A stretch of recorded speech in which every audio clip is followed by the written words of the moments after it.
I'll never forget that day in early June this past summer when the sky turned orange. When we woke up that morning, we were in a cloud of ashy gray, and it was immediately clear that something was not right. By mid-afternoon, the world was in a completely unnatural glow. In the middle of an early summer day, cars needed to turn on their headlights, pedestrians were basically silhouettes, schools sent notices that kids would spend the day indoors, and I worried about what I'd be breathing in if I turned on the air conditioning. But the smoky haze from the Canadian wildfires was not the only thing filling the air that day. Even more than the sky turning different colors, and New York having the worst air quality in the world for a day, a sense of dread was cast over everything. Driving home that day, I felt a pit in my stomach. I was sad and I was scared. I wanted to be anywhere else. Maybe if I just drove far enough or fast enough, I could escape it. I could pretend everything was normal, and maybe it would miraculously come true. But of course, there was no escaping that unnatural, apocalyptic haze. We all collectively felt the dread wash over us. The world felt unsafe. It was a rude awakening that highlighted that our world and our environment are changing. We could not help but wonder, what does our future hold? What will our world and our planet look like in 1 year, in 5 years, in 50 years? What about tomorrow? And I wish I could say that this dread was unlike anything I'd ever felt before, but that's not true. We've sadly become more and more familiar with this feeling. I knew it from 9/11. When I was only a child, and one by one, my classmates started to get picked up from school early. I didn't know what was happening yet, but I could tell it was something horrible. In the days that followed, my parents and my teachers couldn't answer the questions that the whole world was asking. Why those lives were taken so cruelly and violently. Nobody knew what was going to happen next. What would the next day look like? Our sense of security was shattered. I knew this feeling from those days in March of 2020 when COVID was just starting and we were in the unknown. We didn't know if we were safe anywhere, when our lives were thrown off their axis and we had to distance ourselves from the people we saw every day, our friends, our family, the people who serve our coffee in the morning. Who was safe to interact with and who could get us sick? Our sense of trust had disappeared. As I drove through the orange haze that day, my mind flipped back to those scenes and the dread we all collectively felt on those moments and those days that the world changed. Those orange skies were a sobering reminder that once again, the world felt unsafe and our future was potentially in jeopardy. I share all this with you not because my story is unique. On the contrary, I share it with you because these are feelings we have all experienced on these mass scales. I'm sure every person in the room can pinpoint exactly where they were on those days when they realized that something is wrong in the world.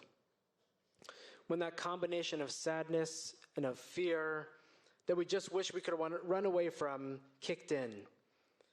We've experienced many moments when our world feels fragile and its longevity and security is put into question. Moments that make us wonder if the world will be safe for us tomorrow. Yom Kippur invites us to reflect on our mortality and our place in the world. Tonight we read the liturgical poem, Kechomer b'yad hayotzer, like clay in the hands of the potter, describing God as an artisan shaping the world in different mediums, clay, glass, stone, etc. God forms our destinies. Our fate is in God's enormous hands.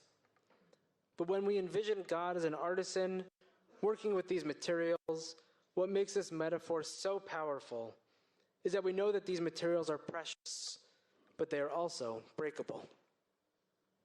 When clay is wet, it can be molded and moved. But as soon as that clay hardens, a fall will cause it to crack or to shatter. One wrong move with glass and it breaks into a million pieces. These forms are not permanent. If they are mishandled, they can fall apart. And right now, our world feels the same way, more fragile than ever before. Everywhere we look, there are more and more signs of this world gone wrong. Every headline of a reminder of our constantly changing reality. We wonder every day about the stability of our world and the future we are bringing our children into. Every study shows that rates of anxiety are higher than they've ever been before. Reminders of existential questions about our safety and our very existence are present all around us. While the orange sky came and went, it was a sobering reminder of the environmental challenges we have encountered of late and whose intensity we continue to feel. In just the last 2 months, the world has endured natural disasters on an unprecedented scale. The fires in Hawaii, in a place with almost no history of wildfires, killed over 100, with many still missing over a month later and thousands displaced. Nearly 3,000 people were killed and 5,500 were injured in the earthquake that devastated Morocco. Flooding in Libya saw the deaths of 6,000, with thousands more still missing. It ranks as the deadliest flood in Africa since 4 months ago, May of 2023, in the Democratic Republic of Congo. And sadly, these events are not anomalies. Countless lives around the globe have been impacted, and the psychological effects stretch even further. Terms like eco-anxiety, eco-phobia, and eco-rage have all been introduced to reflect the feelings that many have around what is happening to our rapidly changing planet. There's now a growing field of therapists who specialize in climate-related anxiety. We are left lying awake at night, wondering what the world will look like for our children. It feels like we are at an inflection point.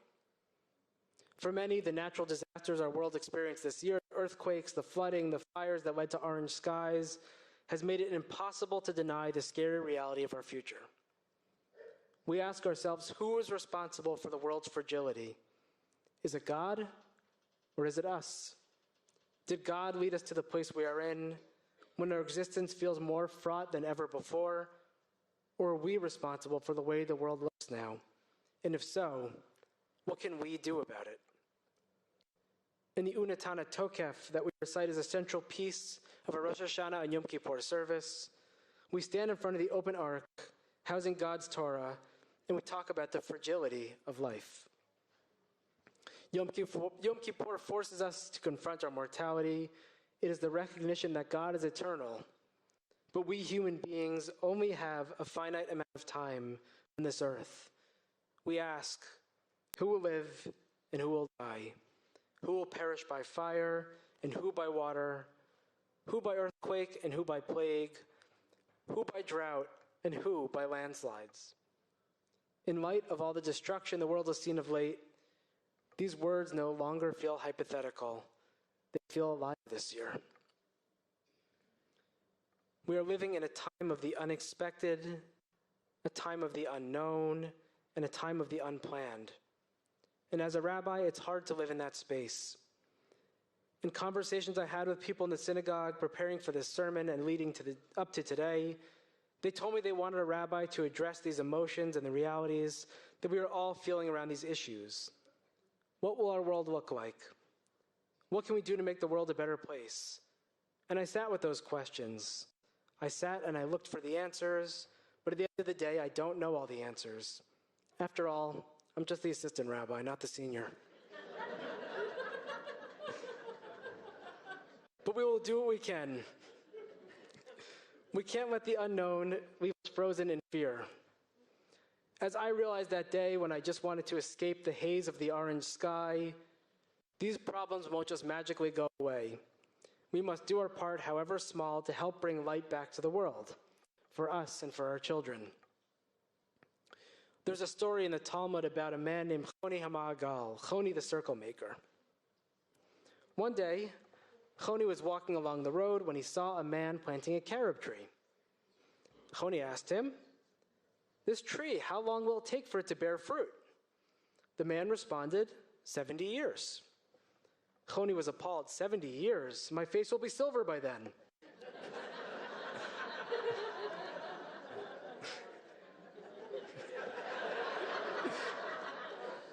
That's a really long time for a tree to grow. Why would anyone plant a tree that wasn't even going to bear fruit in their own lifetime? When Choni asked the planter this question, the man simply responded, "My grandparents planted a carob tree so that I would be able to reap its fruit. Now I am doing the same for my grandchildren." Choni, perplexed by the man's perspective on the future, did what anyone would do after such a confusing conversation. He settled in for a quick nap. His quick nap miraculously turned into a 70-year deep sleep right in that very spot. When he woke up, he saw a young man plucking fruit from a fully grown carob tree. He rubbed his eyes and sauntered over to the man. "Did you plant this tree?" The man shook his head. He said, "No, I didn't. My grandfather planted this tree for me, knowing that 70 years later, it would grow into something I could cherish and use." Judaism encourages us to focus on the future, to engage in tikkun olam, the repair of the world, to make it the best place it can be for ourselves and for the generations to come. God may have shaped this world and its people, but what ultimately happens is in our hands. We recognize that we bear responsibility for what the world looks like. And so we'll do what we can. We can't solve all the world's problems at once, but we can do our part, one little thing at a time. We can cut down on what we throw away and buy only what we actually will eat. We can participate in the growing initiative, Reverse Tashlich, which encourages us to throw away, instead of throwing away our sins, or in addition to throwing away our sins, we can volunteer for much-needed cleanup in our communities this time of year. We can use the recent environmental disasters as a launch pad for education rather than just for lament. We can do our part to conserve water and energy. We can choose environmentally products when we have that option. And like in the story of Choni, the circle maker, we can plant trees. Imagine the difference we can make if everybody does just a little bit. There's an old Jewish tale that perhaps you have heard of a small town in Poland where the rabbi's only son was going to be married. In preparation for the wedding, the mayor of the town instructed all of the village people to bring their wine to a barrel placed in the center of the town square. During the weeks leading up to the wedding, everyone in the village was to fill a pail with their best wine and put it into that barrel. That way, the mayor said, on the evening of the wedding, the bride and groom and their guests would tap the barrel and have the sweetest, most wonderful celebration the town had ever known.